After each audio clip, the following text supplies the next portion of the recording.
This is a good chance for me to talk about collectibles and how the finance behind it.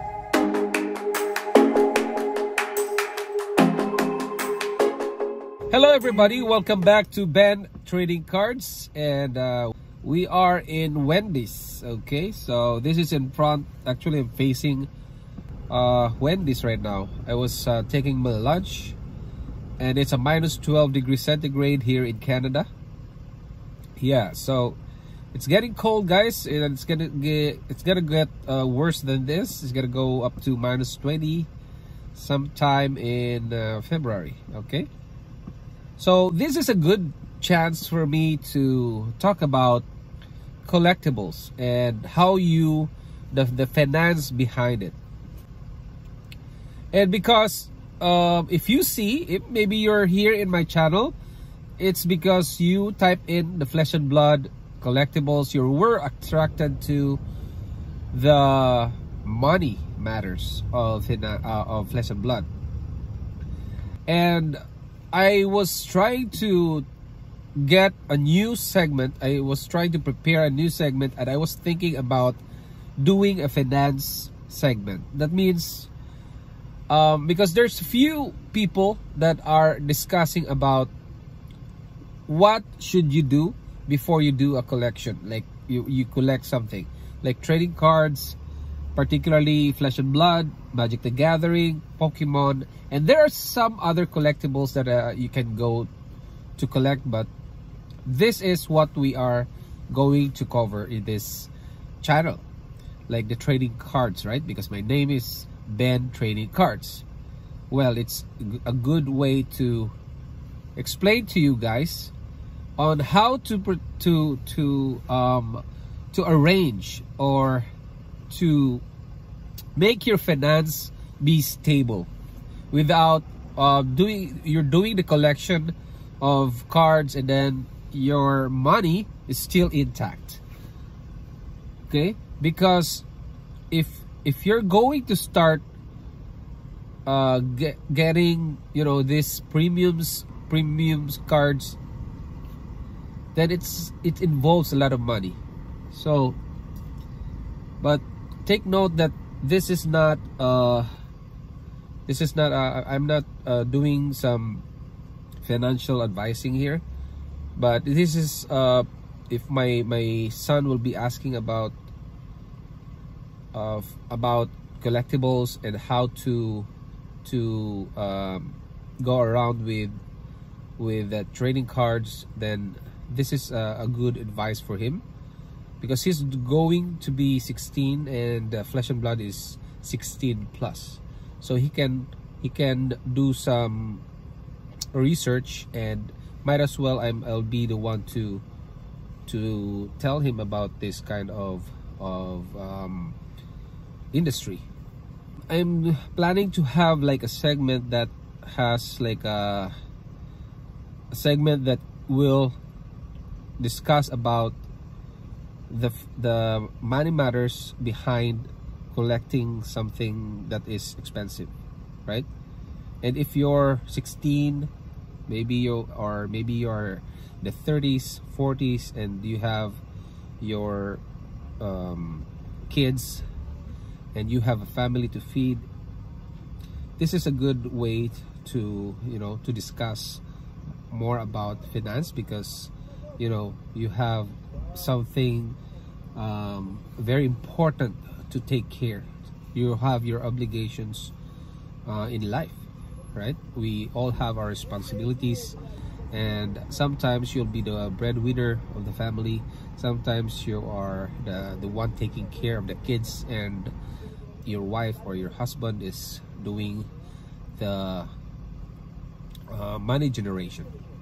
So, but before we go on to doing the collection, we need to take note that we have something to take care first before going to that kind of industry or a hobby. Okay, these collectibles are hobby. That means hobby is something that it attracts people that are emotional. Okay, because it is an emotional thing. The premium of collectibles rise up in price because of emotions, and investing with your emotions is very dangerous to your finance. Okay, it's dangerous that it will ruin your family finance, your money. Okay, it will sip out all your wealth if you're not doing it right. So this channel, Ben, will be doing this segment that will talk about how to protect your wealth first, and do some steps before you go to this collecting hobby. Or if you want to play, well, that's good. But if you want to enjoy, that's good as well. If you want to collect, it's better. If you want to invest or collect and invest, that means you want to have like a return of investments, ROI on your collections, then that's the best thing that you can do. And doing a business out of it, well, that's better, the best, or better than collecting, because you're doing money generation out of your collection. But before we do all of this, as a friend, as a father of 3 kids, I want to advise my little Bens that before they go on to doing collecting of whatever, they have to you need to have like a stable income. Okay, but take note, guys, if you want some advice for finance advice, then you have to find someone that is licensed to do that. But for me, I'm just this is an advice from a father, from a friend. I'm your friend. I'm not your father, but this is a way for me to tell my kids. Soon they will gonna be watching my video, and this is what I would like to advise to them. So the first thing they need to have is a stable income. That is very important. If you are working somewhere that is, you know, part-time, or maybe you have a freelancing, it's good, but you need to have like a cash flow that is stable. That means at the next month you are expecting something that with the same amount. But sometimes you're in a work or a job that is, you know, sometimes you're having a job on that day, and then the next day they will just call you to report, to go to the job, or sometimes they will stop the job. So that means your income is not flowing properly. It's not stable. So that means first you need to have a stable job to have a stable cash flow. Okay, so that's the first one that you need to do. Find a job that is stable, and after that you have to protect that job. You have to protect that income. Whatever job you have is, you have to protect it. One way of protecting the job is to do it properly. Do your job properly. Do your work properly. And work with a team. Work with your manager. Work with your colleague. Right? Work with your president. Don't be what do you call it? Don't be a stubborn guy, because you're there to work. Yeah, right? You're not there to give them headaches. You're there to solve a problem that a company is asking for help. You're there, you were hired to solve a problem, and you're not there to give them more problems. Okay? So that's what you need to do first. And once you have a stable job, and you know, but there's no such thing as stable job, but at least there's a steady cash flow. Okay? A steady cash flow can give you a sense of security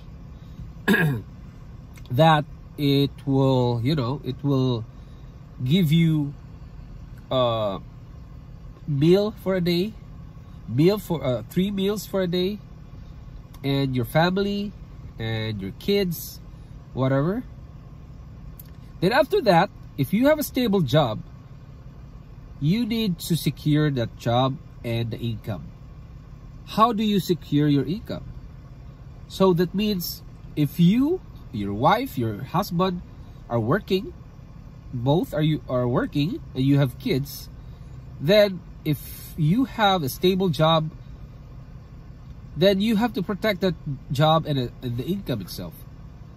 Because if any one, or one of you, or your wife, your husband dies tomorrow or later, maybe you're walking down the street and some bad boy fire a gun and you were hit, or maybe there's a bus, you know, sleepy driver hit you on the road. That's devastating, right? To your kids. If you have 2 kids or 1 kid, or even if you have just a wife, you don't have kids, and suddenly you died, or your wife died, your husband died, your partner, then who will pay for your house? Who will pay for the car that you're using? Who will pay for the funeral? Funeral of your loved one is $10,000 here in Canada. I've experienced that with my sister. It's expensive, guys. So having collectibles at home without securing your income, without protecting it, it's like having a lot of cards in your binder, in your card storage boxes. You have a lot of cards there, but you don't have cash flow. So what if your partner dies later in the evening, and the following day you'll end up in the hospital, and you end up clueless on how to get money for the funeral in the following day or in the following weeks, right? And who will get the down payment for the funeral? Funeral takes a lot of money, guys. Okay? And you can't just leave your wife, your partner, your husband in the hospital, because the body should be disposed or be buried, right? This is a topic, guys, that it's, you know, it gives you goosebumps, but it's the reality. Okay?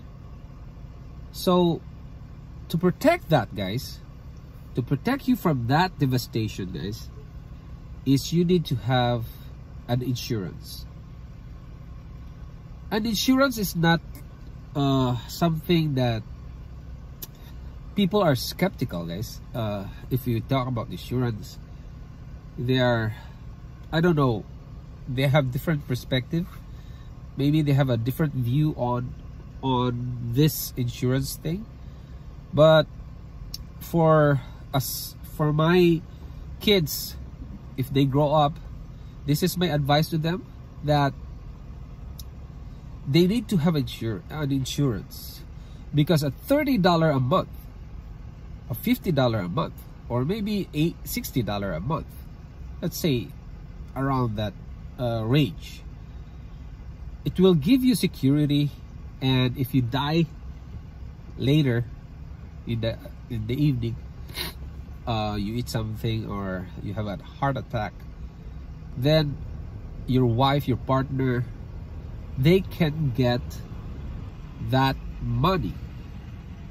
A $30 a month can give you around 150,000 or 200, depends on your age.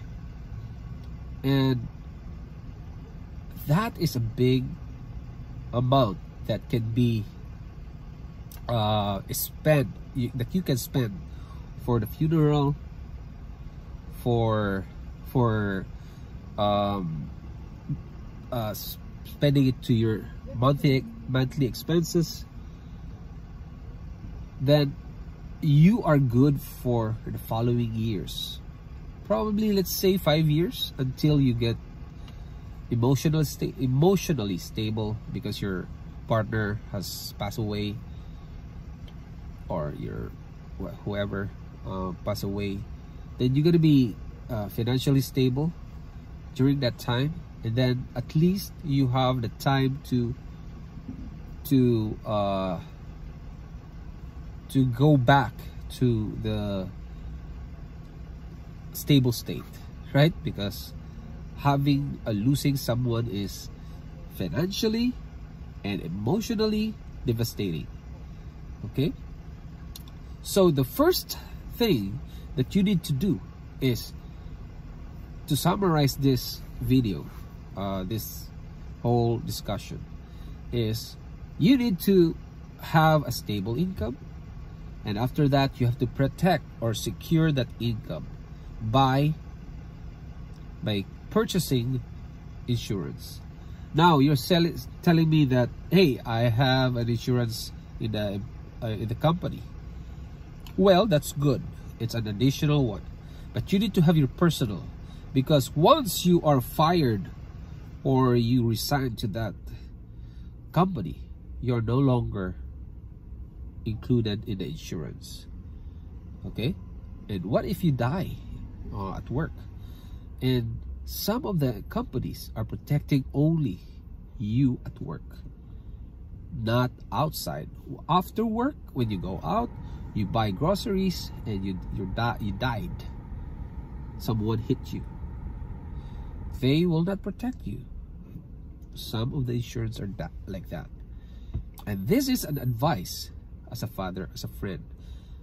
If you find you want to ask more, or if you want to know more about like insurances, then you can ask your advisor, financial advisor. You go and ask them. Okay? And they are licensed to do that. But for me, as a father, as a friend, then this is my advice for you. So before you collect trading cards, guys, do this first, and let's talk about the second step on before you do the collecting trading cards, because this is very important. And I've been doing this, and it's very useful for you. And let's say you have a lot of collections, then this happened, right? You have no insurance at all. Then who will sell your cards? Are you expecting your wife be selling your cards? Your kids? They're gonna sell it to somebody at a lower price, not the price that it was meant to be, right? So better secure and protect your income first before you do collections. And there's a second step that we have to discuss on the next video. Okay guys, thank you very much for watching, and I hope you like this video. Please like and subscribe. Bye.